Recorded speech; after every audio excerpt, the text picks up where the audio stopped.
पुडुचेरी में cotton candy बेचने पर लगा बैन। जी हाँ, आपने बिल्कुल सही सुना। बच्चों से लेकर बड़ों तक को पसंद आने वाली एक कॉटन कैंडी अब इस राज्य में नहीं मिलेगी। अब आप ये सोच रहे हैं होंगे कि ऐसा क्यों हो रहा है, तो आपको बता दें कि सरकारी अधिकारियों ने इसके निर्माण में जहरीले रसायन का उपयोग पाया है। पुदुचेरी की उपराज्यपाल तमिलिसाई सौंदरराजन ने गुरुवार को एक वीडियो में प्रतिबंध की घोषणा की। गवर्नर ने अपने आधिकारिक इंस्टाग्राम पेज पर क्लिप साझा करते हुए जनता से बच्चों के लिए कॉटन कैंडी खरीदने से परहेज करने का आग्रह किया, क्योंकि इसमें मौजूद रसायन पूरे शरीर को नुकसान पहुंचाता है। पंजाब किसान मजदूर संघर्ष समिति के महासचिव सरवन सिंह पंडेर ने किसानों को दिल्ली चलो विरोध मार्च से पहले 13 फरवरी को फतेहगढ़ साहिब के किसान यूनियनों के साथ बैठक की। किसान नेता लखविंदर सिंह ने कहा, लोग तैयार हैं और बैठक भी हो रही है। हम आम आदमी को असुविधा नहीं पहुंचाना चाहते। बैठक के बाद जैसे ही हमें दिशा निर्देश मिलेगा, हम आगे बढ़ेंगे। आंदोलन लंबा चलेगा। हमारे पास 6 महीने का राशन पानी है, या सरकार जितना विलंब करना चाहे, आंदोलन जारी रहेगा। इस बीच दिल्ली चलो विरोध मार्च में भाग लेने वाले किसान मौके पर भारी सुरक्षा की तैनात के बीच फतेहगढ़ साहिब राजमार्ग पर रात भर रुके रहे हैं।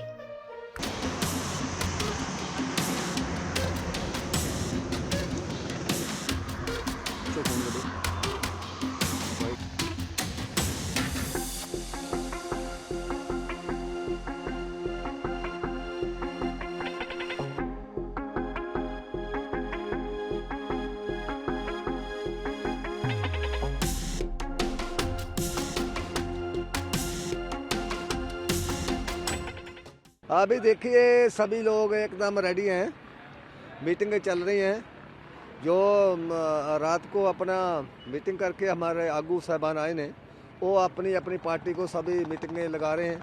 फिर डिस्ट्रिक्ट वाइज सारा कुछ तैयारी के लिए जड़ा हो पूरा प्रबंध जो कर रहे हैं। जल पानी सभी लोगों ने छक लिया है, प्रसादे छक लिए हैं।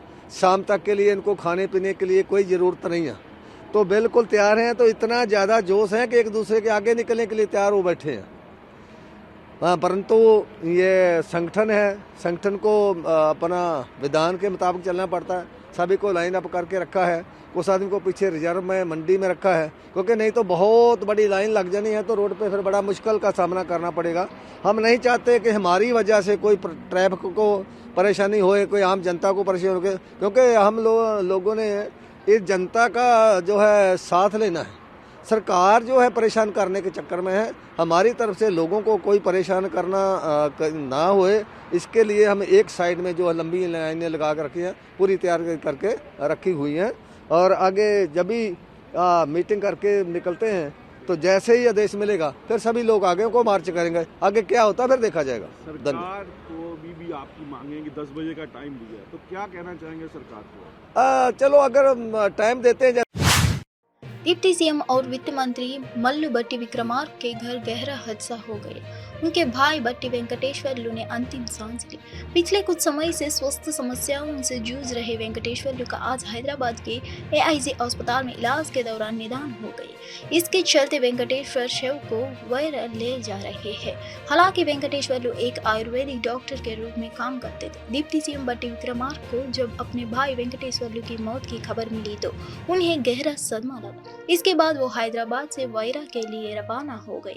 तय कार्यक्रम के मुताबिक डिप्टी सीएम मल्लू भट्टी विक्रमार्क सीएम रेवंत रेड्डी, अन्य मंत्रियों और विधायकों के साथ मेदिगड्डा के दौरे पर जाने के लिए तैयार है। इसी बीच भाई वेंकटेश्वरलू का निधन हो गया। वह अपने गृहनगर के लिए रवाना हो गए। परिवार के सदस्य खम्भम जिले के वायरा मंडल दिल्ली कूच के लिए आधे किसानों पर आंसू गैस के गोले दागे गए हैं। किसानों को बॉर्डर पर रोकने की पूरी कोशिश की जा रही है, लेकिन शंभू बॉर्डर पर हालात बिगड़ रहे हैं। यहाँ रुक रुक कर आंसू गैस के गोले दागे जा रहे हैं। किसानों को करीब 300 मीटर तक पीछे हटाया जा चुका है, लेकिन प्रदर्शनकारी उसके बावजूद दिल्ली में घुसने के लिए अड़े हुए हैं।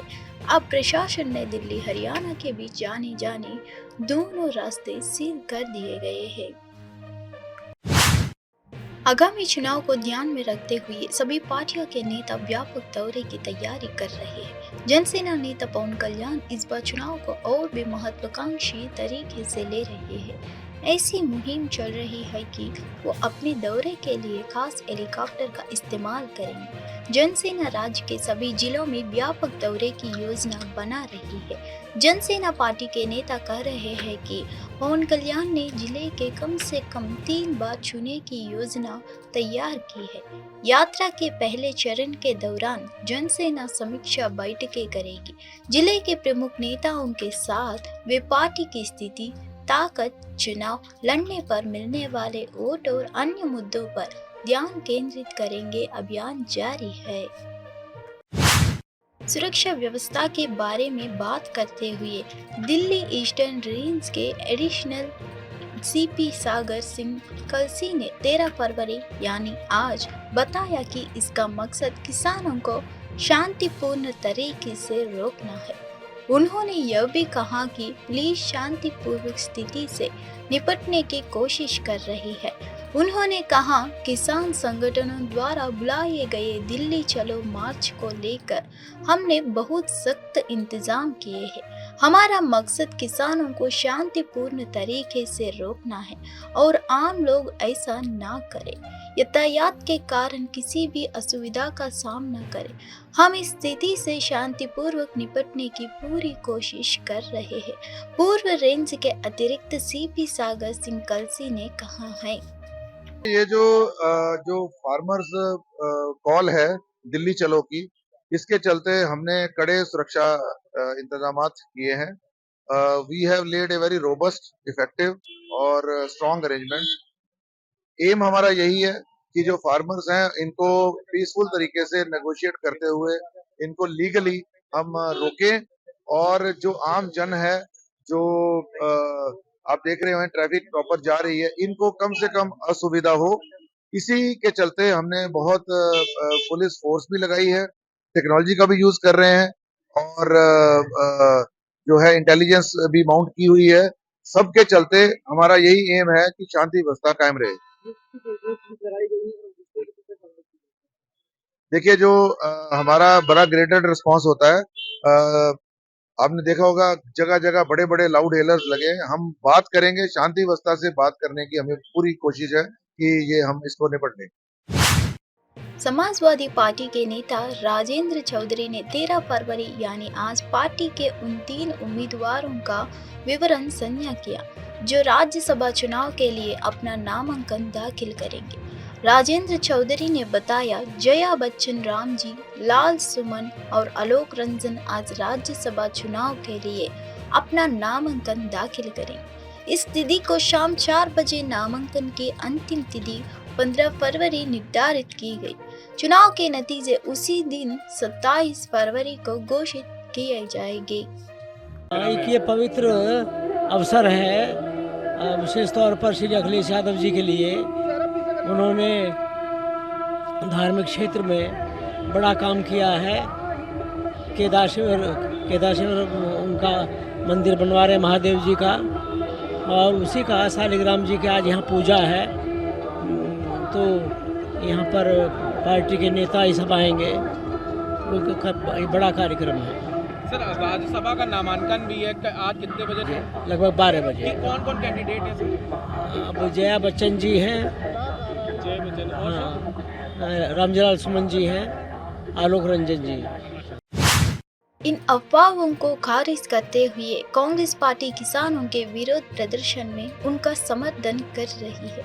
पंजाब किसान मजदूर संघर्ष समिति के महासचिव सरवन सिंह पांडेय ने 13 फरवरी यानी आज कहा कि सबसे पुरानी पार्टी भी उतनी ही जिम्मेदार है जितनी भारतीय जनता पार्टी है।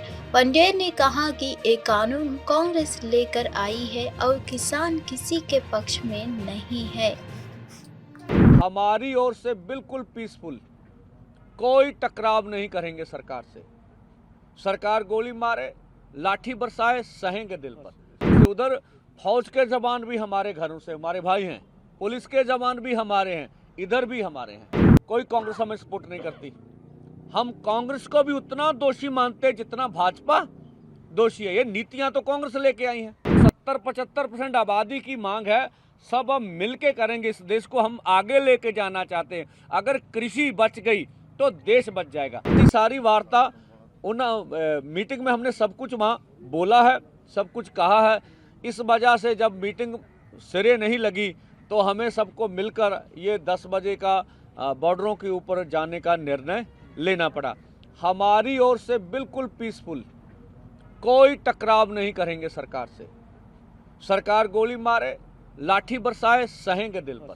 ठीक है, आंसू गैस के करे वो कर ही रहे हैं सब कुछ। हमारी ओर से उधर फौज के जवान भी हमारे घरों से हमारे भाई हैं, पुलिस के जवान भी हमारे हैं, इधर भी हमारे हैं। ठीक है, तो हम पीसफुली पुरामन ढंग से ये सब करेंगे जो हमारा निर्णय है। दूसरा, हम मीडिया से अपील करना चाहेंगे कि हमारे अक्स को बिगाड़ा ना जाए। ठीक है, वो हमारे अक्स को से हम देश के किसान मजदूर हैं। किसी जो बोला जा रहा है मीडिया में, कोई 13 फरवरी यानी आज एसपी सिटी पटियाला मोहम्मद सरफराज अंबाला के शंभू बॉर्डर पहुंचे। उन्होंने किसान यूनियनों के दिल्ली चलो विरोध मार्च से पहले सीमा पर की गई सुरक्षा व्यवस्था की समीक्षा की। दिल्ली की कई सीमाओं पर सुरक्षा बढ़ा दी गई और कांटीले तारों वाले बैरिकेड्स लगाए गए हैं।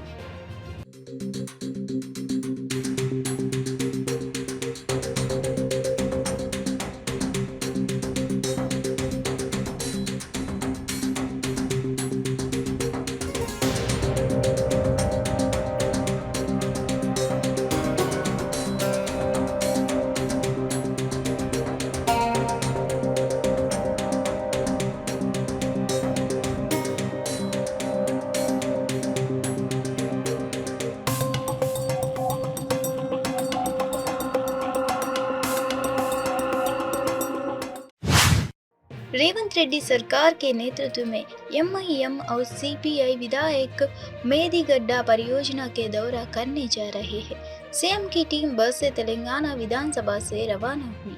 दोपहर 3 बजे तक जनप्रतिनिधियों का दल मेदिगड्डा परियोजना पहुंचे है।